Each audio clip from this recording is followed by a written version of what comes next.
Hi అండి, సంజయ్స్ కిచెన్కి స్వాగతం. ఈరోజు మనం జొన్నలతో ఉప్మా చేసుకుందామండి. దీనికి గాను 1 కప్పు జొన్నలు తీసుకున్నాను. పొద్దున బ్రేక్ఫాస్ట్కి అయితే రాత్రి నేను నానబెట్టుకున్నాను. రాత్రంతా నానబెట్టుకున్న తర్వాత మార్నింగ్న కుక్కర్ తీసుకొని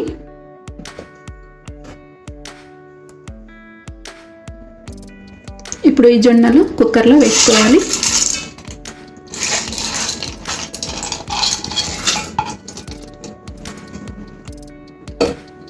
ఇందులో తగినన్ని నీళ్లు పోసుకోవాలండి. జొన్నలు మునిగేంత వరకు నీళ్ళు వేసుకోవాలి. నీళ్ళు వేసుకొని ఇందులో 1/2 స్పూన్ వరకు ఉప్పు వేసుకోవాలి. ఉప్పు వేసుకొని మూత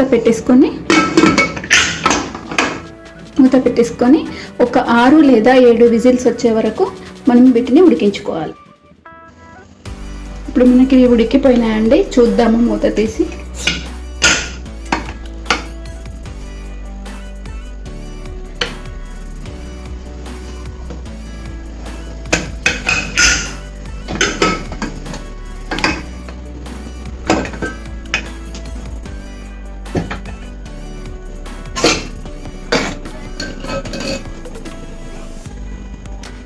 చూడండి, ఉడికిపోయాయి. ఇంత మెత్తగా వేయాలి. ఇప్పుడు మనము స్టవ్ పైన ప్యాన్ పెట్టుకుందాం. ఇప్పుడు ప్యాన్ పెట్టుకున్నాం కదా, ఇందులో ఆయిల్ వేసుకుందామండి. 1 టేబుల్ స్పూన్ వరకు ఆయిల్ పడుతుంది.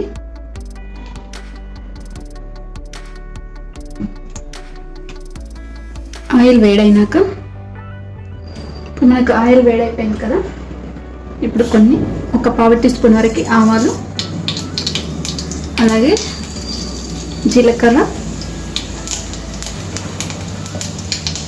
పచ్చిమిర్చి ముక్కలు,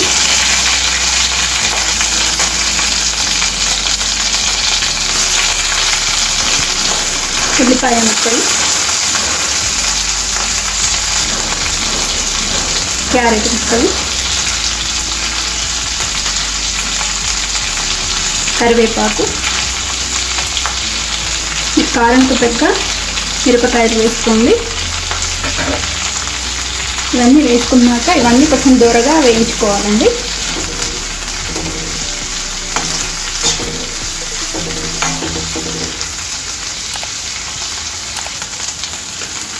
ఇందులో మనకు రుచికి తగినంత ఉప్పు, అలాగే 1/4 టీ స్పూన్ పసుపు వేసి వేయించుకోవాలి.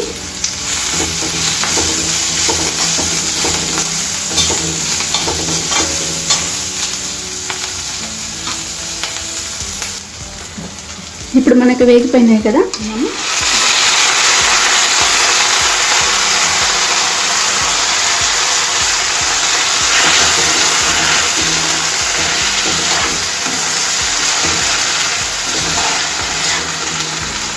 అలాగే సన్నగా తరిగి పెట్టుకున్న కొత్తిమీర,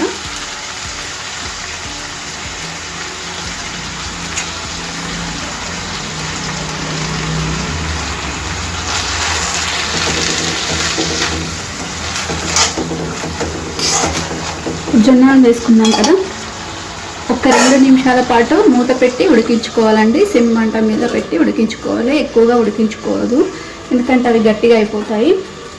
బరువు తగ్గాలనుకునేవారు కంపల్సరీ ప్రతిరోజు జొన్న గుడాలు ఏదో రకంగా తీసుకుంటే చాలా మంచిదండి. ఫైబర్ బాగా ఉంటుంది, ఇందులో ఫైబర్ అండ్ కాల్షియం చాలా ఉంటుంది.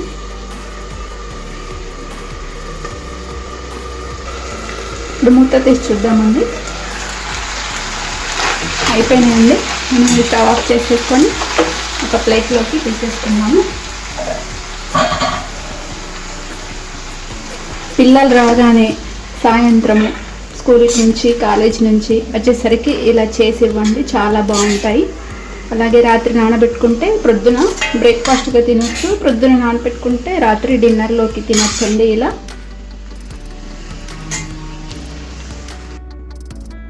చూడండి, మన జొన్నల ఉప్మా రెడీ అయిపోయిందండి. వేడివేడిగా తింటేనే ఇది బాగుంటుంది. ఈ రెసిపీ మీకు నచ్చితే తప్పకుండా లైక్ చేయండి, షేర్ చేయండి, నా ఛానల్ని సబ్స్క్రైబ్ చేయండి. Thanks for watching.